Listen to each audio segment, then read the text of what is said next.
Okay. Okay. What? How you? Okay. You seen the aftermath of the Conor McGregor fight and all the other stuff that happened afterwards. Yes. You know. And do you think? Khabib was so disrespectful after that fight. No. Do you think that was good? Do you think that was good or bad for MMA? Well, Khabib had to put up with a lot of foolishness in the build-up for the fight. The promo of that fight, seeing the bus being attacked and everything, kinda I felt was wrong, because I would have felt some kind of way if I were Khabib also. You're basically promoing a fight, saying this dude's trying to punk me out. You know, when I'm in the bus, he's calling me out, I don't come out, you know. So I thought that was really wrong of the UFC to put that in the promo, even though Dana said that was part of the story. So to most people, they think it's a black eye on the sport, and it probably is, because even though these are mixed martial arts fights, it's still a sport, so there has to be a level of integrity and respect just for the rules of the engagement of the professional fight. But Conor crossed that line a long time ago. He has not paid for his shenanigans ever. And it's about time, way back when he jumped out over the cage for Aldo, when he went to a press conference saying in Brazil that we'll ride through the favelas on horseback and enslave your people. Comments like that is foul. I haven't liked them since that statement. And it goes on and on. There's a slew of things, the bus incident, this and that. Coming to the press conference, the Khabib press conference with alcohol, doing shots with Dana right there on the podium in front of everybody. Talking about his father, making fun of his religion, making fun of his country. There has to be a time where shit just can't be tolerated. So it may have given him MMA a black eye because, you know, it was after the fight. That stuff shouldn't happen. But I'm happy that Khabib did this. I wouldn't have respected Khabib had he won the fight and gave Conor a hug and shook his hand. The dude dissed your family, dissed your country, dissed your religion. There is no handshakes. There's no love after I beat you. No, I'm glad he jumped over the cage and went after his coach who was doing all that talking too. I'm glad he did. You know, people need to understand there are repercussions for our fucking actions. If you say the wrong thing to the wrong person, you could be killed for that shit, man.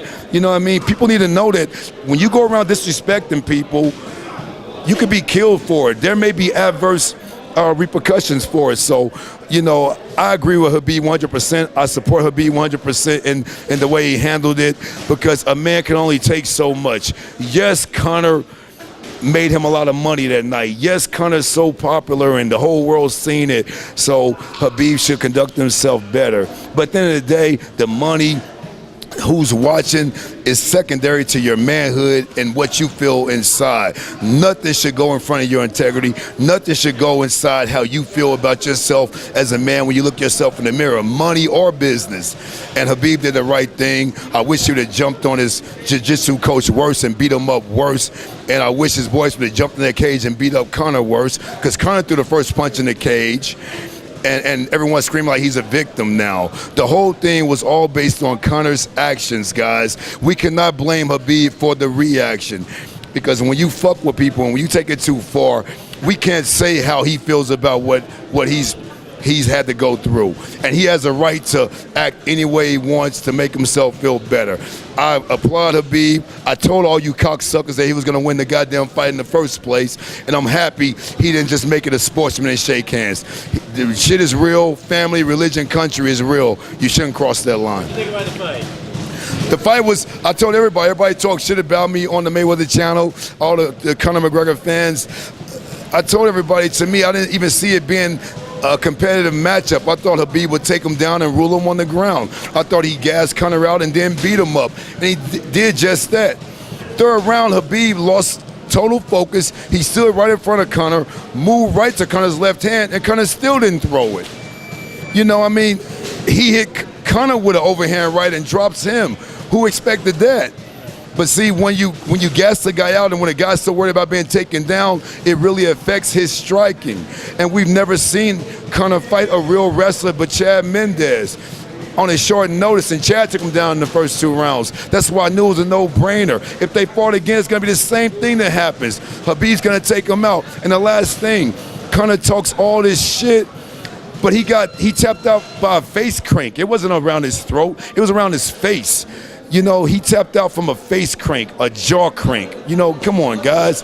We seen Holly Holm get choked all the way out and go to sleep. We seen so many fighters get choked all the way out. He tapped from a face crank. It's crazy. Can you demonstrate the difference between a face crank and a choke on Jeff? Well, remember, a choke. Now, go all in. A choke goes to the throat.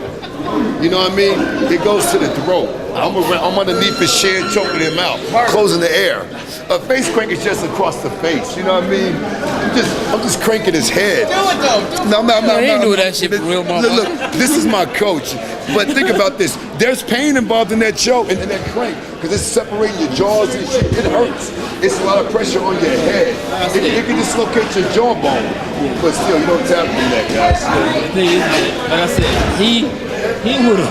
he would have killed Conor if they would have let him. He should have. He should have. Because the referee had to push him off him. Guys, he should have. And there comes a time where your manhood is more important than anything else. And Khabib said at the press conference, 6 October, I will show you. And here was my thing too. Why does Conor get to dictate the terms of the shit talking? Yes. When it starts, what's consistent, and now it's over. Yes. Remember, had Conor kept it toward Khabib, then Khabib should have been a better man and beat him and shook his hand. But when he talks about his dad being a coward, a traitor, talked about the religion, talk about personal stuff, about people going to jail and all this stuff that no one in the world knew about until Conor exploits these points, it was beyond fighting, man. This is real life shit. You know, people get sniped for this type of shit. People get killed for this type of shit. People's family get kidnapped and abducted because of this type of shit, man. You know, you got to be careful. And I hope the world understands that your words can cause a serious effect. And I think Conor was giving the wrong emotion, the wrong message to people, thinking you could just say anything you want to fucking say to people. Because you never know who you're talking to. And some people will kill you for disrespectful words. And Khabib showed that in this fight.